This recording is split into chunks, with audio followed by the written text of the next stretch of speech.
you need to assume that stuff is going to happen, like that things are going to go wrong. You need to assume that when you plan for a perfectly sunny day that it's going to rain. You need to assume that some equipment's going to break. You need to assume that somebody's not going to show up, an actor or something like that. So you need to be able to juggle and change things quickly, because on a low budget indie film, your crew is going to get paid every day and you can't afford not to be doing something. I mean, I always say have 5 plans. Have what you want to do, your contingency, the contingency, the contingency, the contingency to that, just in case, so you don't waste any time. But you need to be super creative in dealing with things that happen. And that's why you have to have such a good handle on your shooting schedule so that you can adjust it accordingly. And this, by the way, what I'm saying is not theoretical. This happens on every single shoot.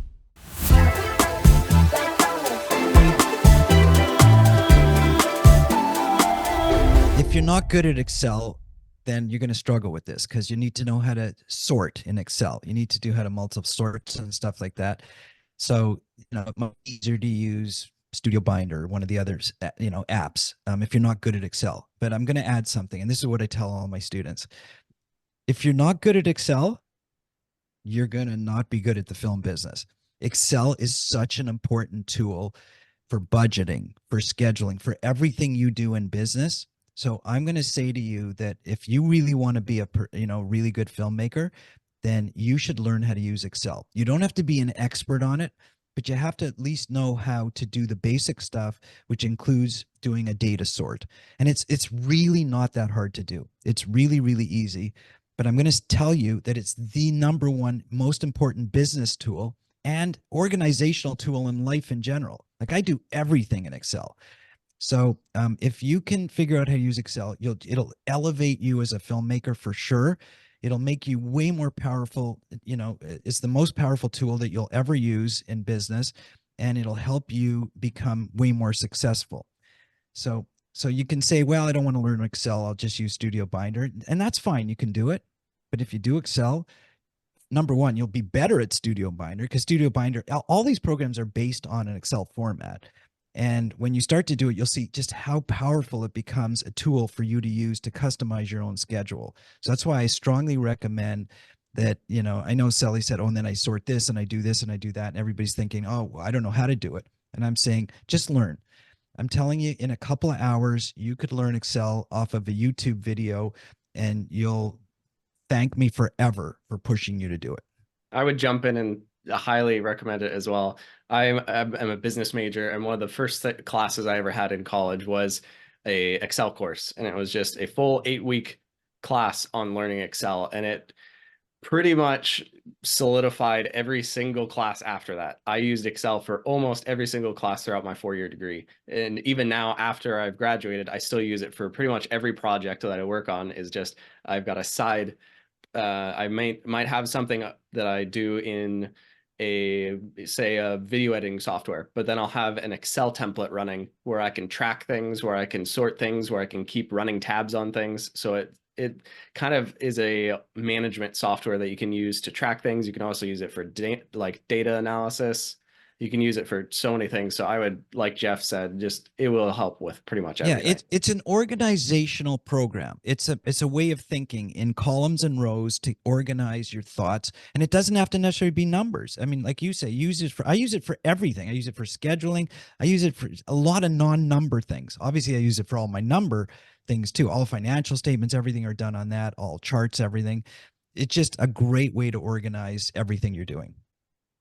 I think Excel is a great tool to use, especially for stuff like this as well. But once I get everything from the kind of script breakdown and I input it into the shooting schedule, I do it by those locations. So this one that I'm showing you now is already organized. But what I do is I basically, when you order it by column E and column D, it's going to be kind of like mismatched and kind of a mess. So then I reorder it. I will copy and paste different columns and rows into the order that I find best, keeping in mind those numbers of pages per day and the day or night, kind of as my top priority, just because, again, those are more time management on set things. So right here, I have the shooting schedule for our film Spy and Scam. So you can see By the way, here. Sally, when you say, you know, organize it by column D, then column E or whatever, Mhm. I don't know if you even know this, but you know, there's a little box you can check. My column has titles, and Mhm. then you can organize it by the name, like, you know, shooting location, shooting day, shooting this. So you don't have to organize it by column. You can actually call it by the name of the column.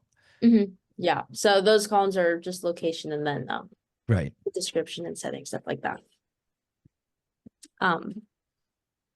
Yeah, so I have this shooting schedule here. This is already organized and completed. And then again, I did this all to my own personal preference. I like to have each kind of day, I like to highlight it by color just because for me it's easier visually to organize than having it all unhighlighted. So I have two alternating colors to really separate things. So I have, for example, day one of shooting is 6.5 pages.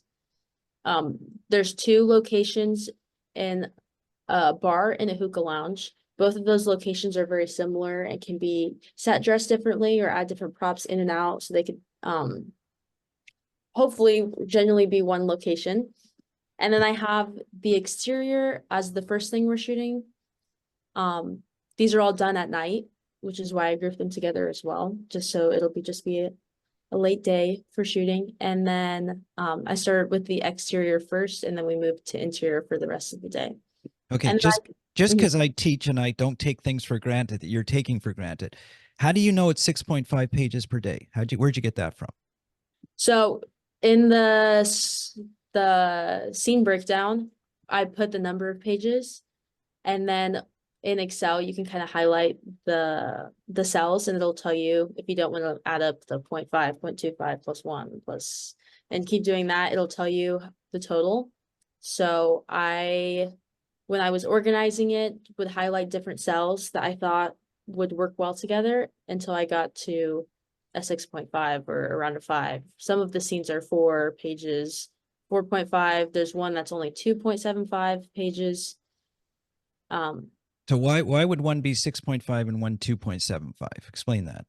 It's all pretty much based on location. So for the 6.5, it's all at night at a bar, and it would be kind of difficult to combine that with the 2.75 or split up that 6.5 and add a page to the 2.75, because in that scene or that day of shooting, it's all done at a convention center, which is big scene, lots of extras, lots of different casts, lots of moving parts, which could require more of a setup time, which is why I try to target a lower page count for that day. Yeah, so that'll go slower. Mhm. Why? I mean, I'm going to ask you a series of rhetorical questions. Obviously, I know the answers, but I want to ask for the viewers here. Why do you focus on location? Why not focus on, you know, dialogue or actors? Like, why are you putting everything together based on location?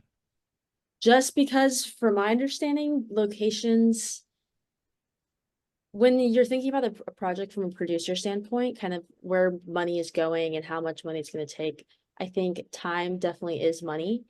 And when you're having different location moves in a day, packing up equipment, packing into a car, getting all your crew together to take it to another location, have everyone unpack it, everyone kind of settle down, get everything all set up. That usually takes, depending how far your location is, which could be 20 minutes away or an hour away, that could take up easily half of your day. That could be done shooting or using your time more wisely. So I That's try to do it by location just because of time, and because time is money and you don't want to waste half of a day of potential shooting packing up and moving your correct. So we call that a unit move.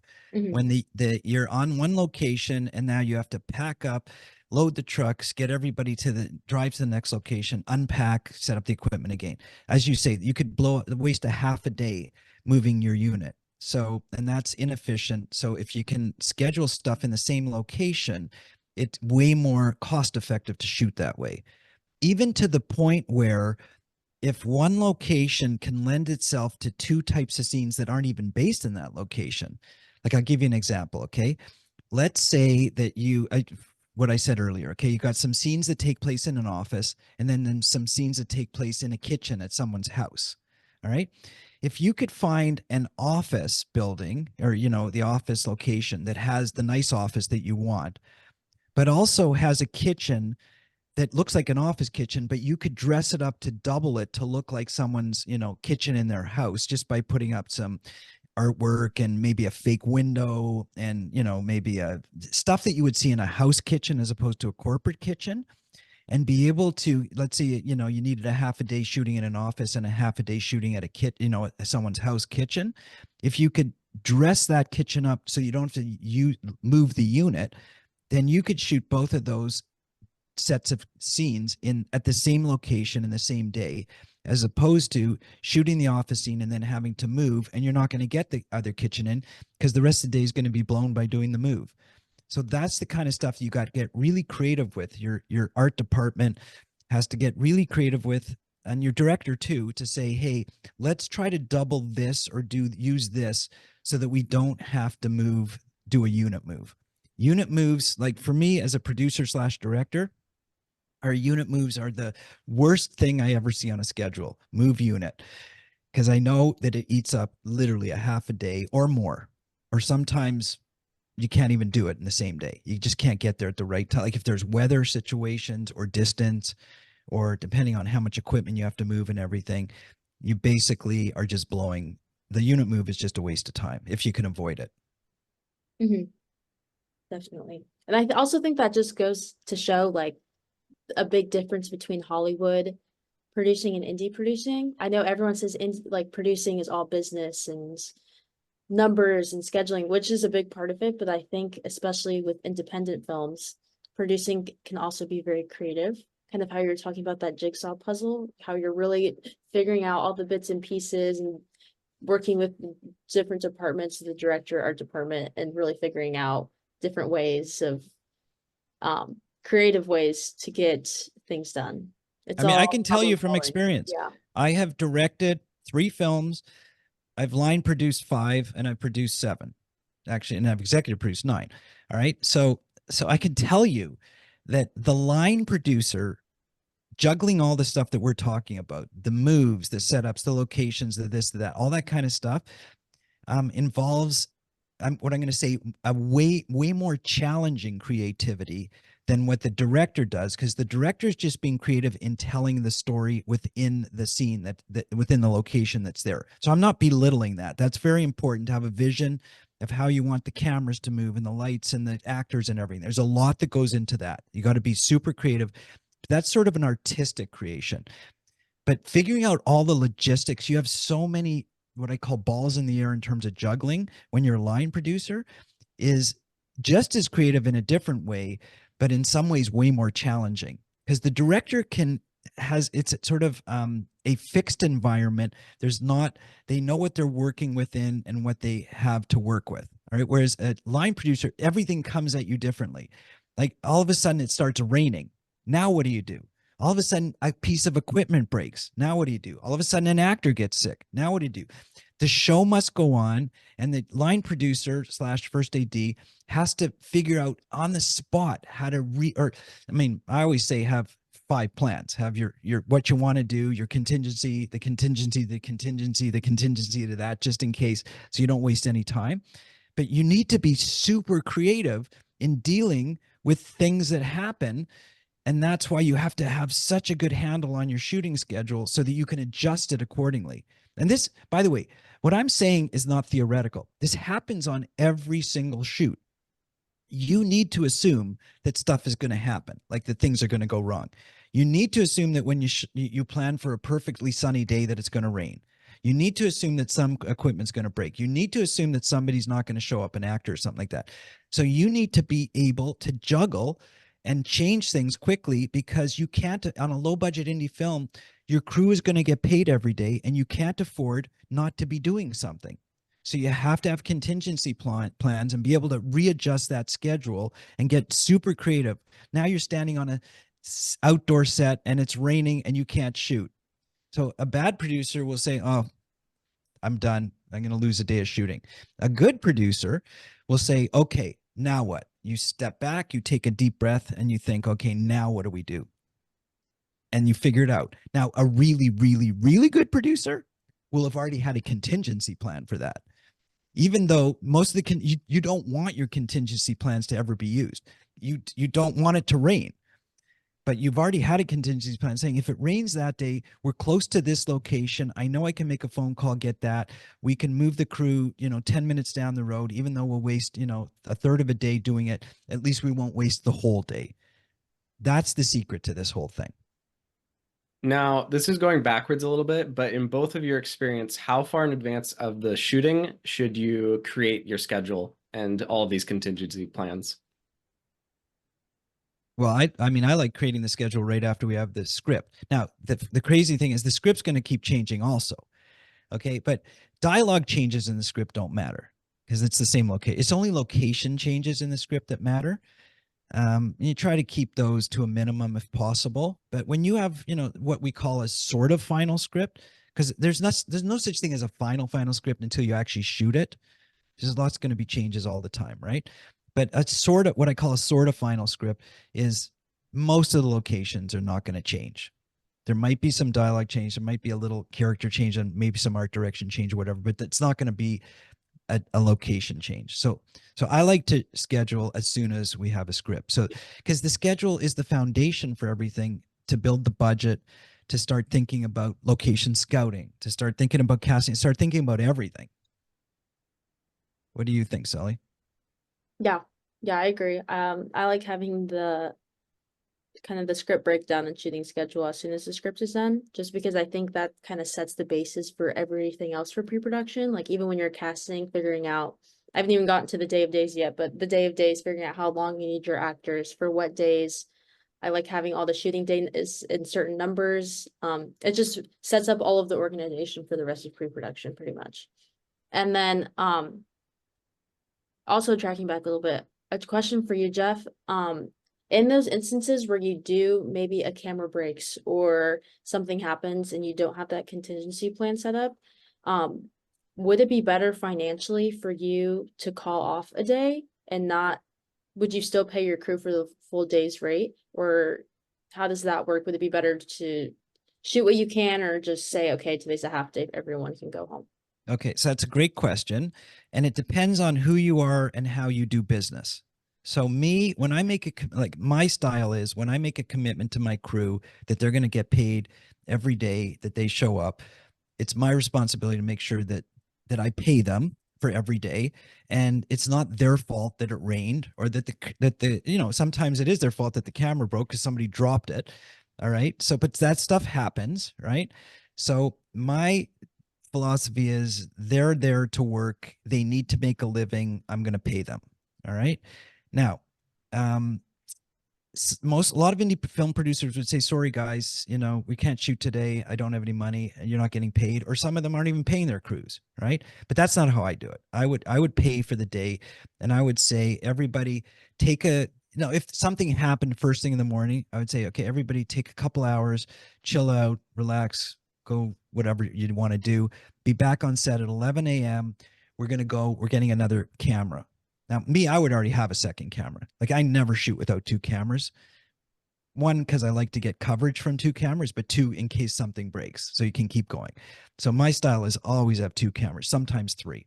All right. But in the instance that you only have one, let's say, and we're using that as an example, and it breaks, then you got to hopefully know beforehand where you can get the replacement camera. Now, if it's a rental, hopefully the rental house will get it for you, but hopefully you're close enough there where you can send one of your PAs or you do it yourself or the phone the equipment house and they bring it to you and you get that other camera as quick as possible and you try to salvage, say, a half a day of shooting out of it. All right. Now, let's say the camera breaks at 3 o'clock in the afternoon and you were going to break set anyways at 6. Then you have to make a decision. All right. The decision is, can you get that location for the next day? Because you got to finish shooting. You still got 3 hours of shooting. And if you're going to be thrown out of that location or whatever, then you're going to need to get that camera and tell your crew, sorry, we're going to have to do some overtime today because we're not going to get this location again. And so now you got to send and get the camera to come for 5 or 6 o'clock and shoot till 9 o'clock, hopefully, and hopefully sunlight's not an issue. But these are the things you have to juggle and you have to know really, really well beforehand so you can make the proper decision. Because if you leave that set and you let everybody go early, and you can't get it back the next day, you're not going to get that footage for your movie. Then you can't finish your movie. So that's a business decision, which again, you got lots of balls in the air and you got to factor in everything that matters there. Now, let's say you're shooting on this set for, 3 or 4 days and it doesn't matter. You figure you could fit it in and something breaks at 3 o'clock. Then I would say to my crew, see you later. Have a good afternoon. See you tomorrow, pay them through till the end of the day. And say, guys, tomorrow we're going to have to work a little bit harder just because we got to make up for 3 scenes that we're not going to shoot this afternoon. That's how I've done it all the time. Got it. Yep, that sounds good. So once I have all of the shooting schedule all broken down by shooting days, I'll organize that all and combine all the locations. If there's multiple days at the same location, I'll again group those together just so there's less unit moves. So for this specific script, we have 3 days at a convention center, so I'll group all those together as well. And then once you have that all completed, I kind of cross-reference the number of pages with the number of pages in the script just to make sure my breakdown is at least, it doesn't have to be exact, but at least close, since I'm using the quarter pages instead of being super specific with the eighths. Just to make sure everything is good time-wise. Then I'll go ahead and create my day of days. Before you go on to that, Sally, what role are you formally playing in doing this? Like what would be your title in sort of the crew? Who does what you're talking about, doing all this scheduling and script breakdown and everything? The line producer. Yeah, I mean, in a lot of big budget shoots, it's the first AD who does this. In low budget indie films, I like the line producer. I mean, the line producer and the first AD have to work very, very closely together. Mm-hmm. All right. Now, depending on how big your crew is and your budget, sometimes the director will do this. Sometimes your first AD isn't available. You can't afford to pay them enough to start doing it. So there's, sometimes it depends on who's capable, who's available, and who's employed at what point in the whole schedule or in the whole production to do it. So, but like we're talking about in big budget Hollywood films where they have 150 people on the crew, there's going to be a first AD, a couple second ADs, all this kind of stuff, and they'll do most of this kind of thing in conjunction with the line producer, the UPM, and all this. But on a low budget indie film, got to figure out who wants to do it. I mean, usually me as a director, I like to do it myself because I like to really get in under the hood, control it, understand it, be flexible, and I like to get my hands dirty. So, okay. Yeah, Day of days. Day of days. So I have this kind of setup for my day of days. I have input all of the locations that are in the script, what shooting day numbers they are, different locations or possible locations, the number of days that we're shooting there. And then again, I like to highlight and color coordinate just so it's easier for me when I'm just looking at it to separate it. I also like to input for this specific script, we're doing a Monday through Friday schedule. So 5-day shooting weeks. And then I'll put little X's underneath each day for which location in the script it is, even though it might be the same location, just so I know if we're changing set design or stuff like that, or moving inside or outside. I kind of title it Monday through Friday also helps.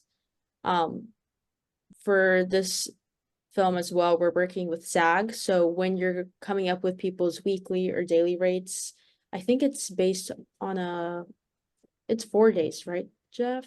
Oh, the weekly rate? Yeah. It's kind of like 3.75. Yeah, it's almost 4 days.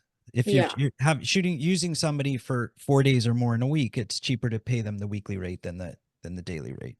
Yeah. So this just also helps me keep track. I can look and see which actors are in which scene, so I know what rate to pay them, and what's more cost efficient. So I like to do this first. And then I will go ahead and input all of the actors that are in the script, and I'll kind of separate them from actors that are there, that we're paying, SAG rates for, they have a speaking role or dialogue. I think it's 2 or 3 lines is the minimum to be considered not a background actor. And then I have another list of just purely background actors. Yeah, the So I'll- reason you break that down is one, for the casting director to understand it, even though they'll do their own breakdown, but also the payment rates are different for background as they are for speaking lines and non-speaking lines. Mhm. Yeah, so this helps with the budget as well, so you can be more detailed in there as well. So I'll go ahead and put all the actors' names in there, the number of days that they're needed, the shooting day. So going back to the shooting schedule, that's this number here, the shooting day number that they're there. And I'll go ahead and input all of that. Their role, if they're a primary character or supporting. And then I'll kind of reference this kind of top section up here for how many weeks. So that's the 3.75 to know whether I should pay them a weekly rate or a daily rate. So for example, for this character, her name is Sydney. She's needed for 11 days. These are the shooting days that she's needed. She's a primary character. There's 2 weeks, so at least 2 weeks that she's there for more than 3.57 days in a row or 4 days in a row. So I'll pay her for a weekly rate for 2 weeks and then the daily rate for 2 days, because those are kind of separate from those merged together 4 days. And those are all SAG rates as well. And these are SAG rates for moderate low budget films. So depending on your budget level, your rates may go up or down, depending on the budget of your feature. So I'll do that for each character, and then I have kind of formulas put in, so that way I can easily change the number of days. So if I want to change this character to 2 days, then their total will change pretty easily. I don't have to go around switching the numbers. So again, very important to learn to use Excel and utilize your formulas. So then I'll input all those numbers, and then at the bottom I have a total for my speaking line characters and then also my background characters here. Giving me a cast total, which is this number. And this number can change depending if we want, you know, maybe not an A-list actor, but someone who is more experienced or has been in more shows, then maybe you don't want to pay them the minimum SAG rate. You might pay them a little more. So their rate can change, but it's all up to, you know, that's a creative decision and personal preference. It differs for each project. Yeah, and a business decision, how much, Yeah. you know, what level you want to hire at. Yeah, but that is the day of days. Okay, so that's this shooting schedule. So now we know what we're shooting, when we're shooting it, how many days it takes to shoot it. And obviously, as I said before, it's critical to know how many days you're shooting, because the biggest cost is your crew and your equipment. All right, and so that's the number of days you're going to have to hire crew and equipment for, and vehicles and all this kind of stuff. And then second biggest cost usually is your cast. Then the third would be, you know, other things that you access on the set, like, you know, perhaps your catering or your, I mean, just it's basically based on how many days you're going to hire people, how many characters you're going to have, and how expensive your locations are. That's your primary expense, you know, in addition to obviously what we call above the line, your producer, director, writer, then your administrative costs and things like that. So let's get into the budget a bit. And I think we'll talk a bit in this session about budget. And then in the next session, by the way, we'll talk some more about budget, because it's important, because the next session is going to be about financial incentives, which are basically tax credits. So a lot of states give you an incentive to shoot your film there. So we'll go into the different states and how that works and how to apply for a tax credit, and, you know, just a lot of details about tax credit financing, which very closely relates to budgeting. So Sally, you did the budget. So you want to just kind of talk a little bit about how to set that up? Just like start with the basics, like above the line, below the line, things like that. So this looks very confusing at first glance. The reason is because we have some of these tagging and qualified versus non-qualified expenditures, and that's just for tax credit purposes, more specifically the California tax credit. So kind of how Jeff said, we'll get more into that in the next video. So I'm just going to purely focus on the numbers over here. So we have your above the line costs and then your below the line costs. And then we have it all categorized by category, which is more industry standard. Your description. So for this one, it's story / writer, the position. So we have a script editor and then the actual script writing and creative development. Let me stop you for a second. Yeah. Why do they call it above the line and below the line? What's that all about? Um, Honestly, I don't know. You know what? So I've looked at this many times. Okay, it's one of those things that Hollywood created years and years, decades ago, and it just stuck. And I think it's a term that doesn't really matter for indie films. You see, above the line used to be the really expensive thing, like really expensive actors. You know, really expensive, A-list actors, expensive producers, directors, executive producers. So it wasn't stuff that they would separated it so that they can look at it sort of from a financial point of view. What the real expense of the film was below the line of shooting the film, and then the above the line would be super variable because like the crew could shoot, you know, an A-list actor or a C-list actor. It's going to be the same crew, same number of shooting days, same everything below the line. That's very consistent and predictable. It's just above the line how much you want to pay your cast and your director. So that's why they did that, I think. So that because it was like I say, above the line's what I would call a variable cost, whereas below the line, even though it's variable, it's more fixed because we know we're going to shoot, say, this movie in 60 days. Here's how much, you know, we're going to spend on the crew and the and the supporting cast and the locations and everything else. Whereas like now you can separate it and have a decision. Do we want to spend $50,000 on talent or $5 million on talent? It's still going to be the same below the line. It's just we're going to spend more on talent. You know what I'm saying? Does that make sense? Mhm. Yeah. So that's Yeah. why the separation. Got it. But in indie films, it's not really necessary because I'm going to say chances are you're not getting A-list talent. You can't afford it. They're not going to do it, you know, at low budget indie film. So unless you are super well connected or it's their film that the A-list talent actually wants to make, chances are you're not getting A-list talent or A-list directors. So it's not really a factor. You almost don't even need it on a indie film below and above the line because it's all just what's the cost. Mm-hmm.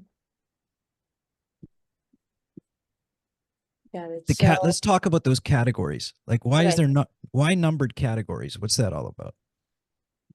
That's just into, like you said, industry standard. I have it categorized.